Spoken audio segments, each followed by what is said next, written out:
Here we go. Go ahead. Which one's this? Hold on. Which bit of bullshit is this? I gotta play it. Hold on. Yeah. Hold on. So Now, so just to set this up. Sure. Go ahead. This is a 2-1 game. And it's a very very tight game.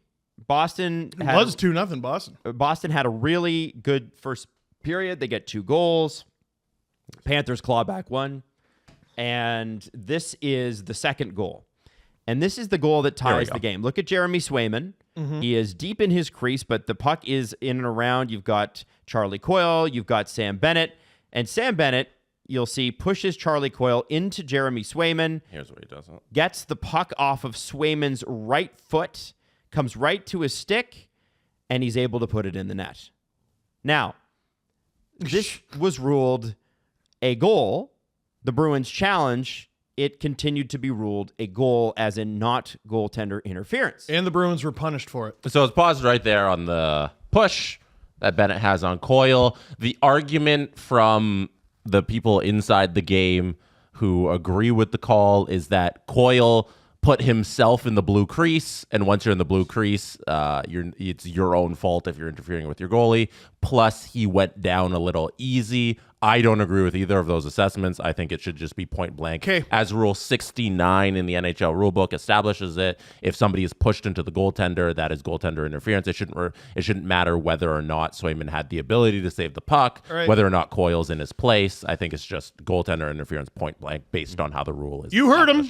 You heard the NHL, folks. You see a guy in the blue paint, hit him in the dick.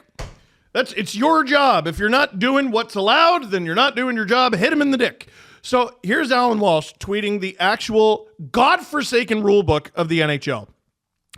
If a defending player has been pushed, shoved, or fouled by an attacking player, so as to just to establish, Charlie Coyle is a defending player here. Sam Bennett is an attacking player. Okay, great. Now that we know that, if a defending player has been pushed, shoved, or fouled by an attacking player, so as to cause the defending player to come into contact with his own goalkeeper, such contact shall be deemed contact initiated by the attacking player for purposes of this rule, and if necessary, a penalty assessed to the attacking player, and if a goal is scored, it would be disallowed. The Bruins got a penalty out of this, and a goal was allowed against the Bruins out of this. It should have been goal disallowed, Panthers penalty. Holy fuck! What are we doing? What are we doing? I mean, we have too much shit to still be this bad. Too much technology, too many resources, too much personnel. What are we doing? This is wholly intentional. And I gotta point out that Colin Campbell still works for the National Hockey League at 71 years old, and the Florida Panthers happen to be his kid's team. Peros also played for the Panthers. Yeah. Let's go Panthers. Come on, George. Let's go Panthers. Woo! Let's go, George. Come on, George. Oh, Leaf fans salty. I am defending the Bruins with my whole fucking chest. Are you joking? Do you know how wrong you have to be to get me to yell and scream and spit for Brad Marchand?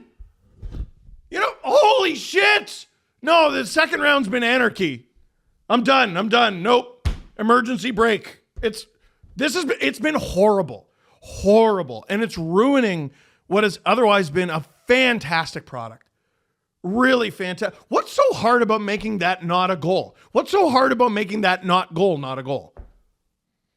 You know what? I completely agree. I think I wasn't sure if it was a question or if you still filibustering. No. I love the rant. I love the rant, and I agree with it.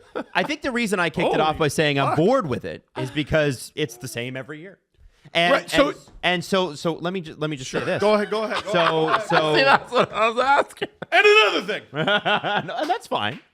That's fine. You could go if you want to go. I'm just saying the Canucks series, specifically Game 2, the Quinn Hughes high stick that hit him in the face. What's hilarious about Quinn Hughes' face is not only is he bleeding, but there is a stick-shaped red mark on his cheek. Yeah, do I get to talk about that now? Around. Yeah, bring it up. Okay. So look at Quinn Hughes' face here. I love when I'm 2 minutes into what I know is going to be a 10-minute rant, and Jesse has something on the screen that's not related to what I'm talking about. He knows where he's going. I'm like, oh shit, I need to wrap it up. Yeah, I want to talk about fucking Connor McDavid. If we're talking about people egregiously hurting superstars, I consider myself a national broadcast on the Edmonton-Vancouver game because unlike Adam's biased stream, I do not have a dog in the fight. Wow. And Adam's clearly leaning one way. So this Edmonton fans are mad that I'm not cheering enough for them. Yeah, you're biased. Whatever. Biased. I got to take issue with both sides because the Adam's cross getting check, that Alberta money. Yeah. the cross check to the face of Connor McDavid is uncalled for. It should warrant a suspension. But this is at least a penalty. And Nope. I don't understand how Connor McDavid gets away with cross-checking because high sticking. Sorry, it's not cross-checking. High sticking Quinn Hughes in the face and drawing blood. He skates right by him. Jesse, you got to go back. You got to go back to the picture of Quinn Hughes' face because I'm gonna show you where you got it wrong. There you go. Sure. There you go. And they make him get off the ice, by the way. Yeah, well, he's bleeding of his own Let me accord. do the play. No. The reason there was nothing called, Jesse, look up. It's 4-on-4. There's at least a 5-minute moratorium between work tasks for NHL officials. They do something, and then they got to take at least a 5-minute breather, catch their friggin' breath before they watch the game they're officiating. Sorry, continue. I think the officiating in the Rangers Carolina Hurricanes game has been a little series. I should say has been a little more. I think. Competent, I think is the correct word, in that they're calling everything. When infractions are called, they're calling most things, and there isn't that moratorium because there's been a couple times where guys have taken penalties and then Aho's come out and 5 seconds later they've negated the power play because they've taken a stupid penalty. So I think there's been so many more power plays in that series. Not only as the second round featured power plays, but it's featured power play goals, which I'm frankly not used to. So just going back on the actual play here, Connor McDavid skating by Quinn Hughes with his stick up. He skates right by him, stick up. It's a clear hit in the face with his stick, cuts Quinn Hughes. He goes down, and from this angle, it's even worse. Is this the one? Yeah, that's the one where you just see he gets him right in the face here.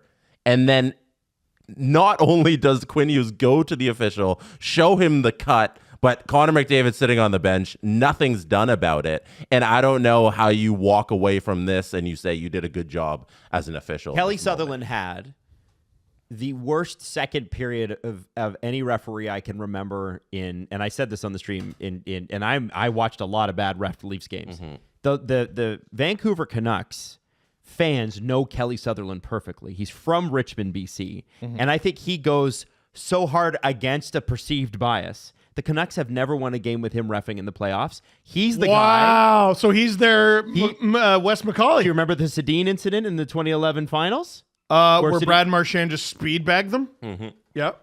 That was Kelly Sutherland's game. So Canucks fans have not forgotten Kelly. Oh, yeah. First of all, that was 13 years ago. He's still at it. Great job, league. Good job. But also, if you think this is just us coming up with wild theories, 32 Thoughts. Elliot Friedman was talking about, I think it's Chris Rooney. Who the hell is he anyway? He's some guy. Mm-hmm. And he was talking about Chris Rooney, who I think got a game during the Leafs-Bruins series. And he's from Massachusetts. And he was talking about the no-win situation that Chris Rooney is in. Because you'll get Leaf fans, going, what the there's a dude from Massachusetts officiating this game. That's not fair. And then there's the urge to go out of your way, maybe like Kelly Sutherland, to be like, nope, I'm going to call this many penalties against the Bruins to prove how not biased. Pro-Bruin, how not biased. Bro, just call the fucking game. Well, and I think it would be the game. It would be less of a problem if they simply called the game, right? And they don't. That's not their job. They're there to be game managers. Yeah. No, well, and how many penalties do you really want? Do you see how it always goes in a circle? How many penalties do you really want to see called? Oh, you want them to call the rule book? Well, then there's going to be 1,000 penalties. Yeah, why is that? Why is that? Because you have taught these players their entire lives, and definitely since they got to the NHL, that they can do anything. Everything goes.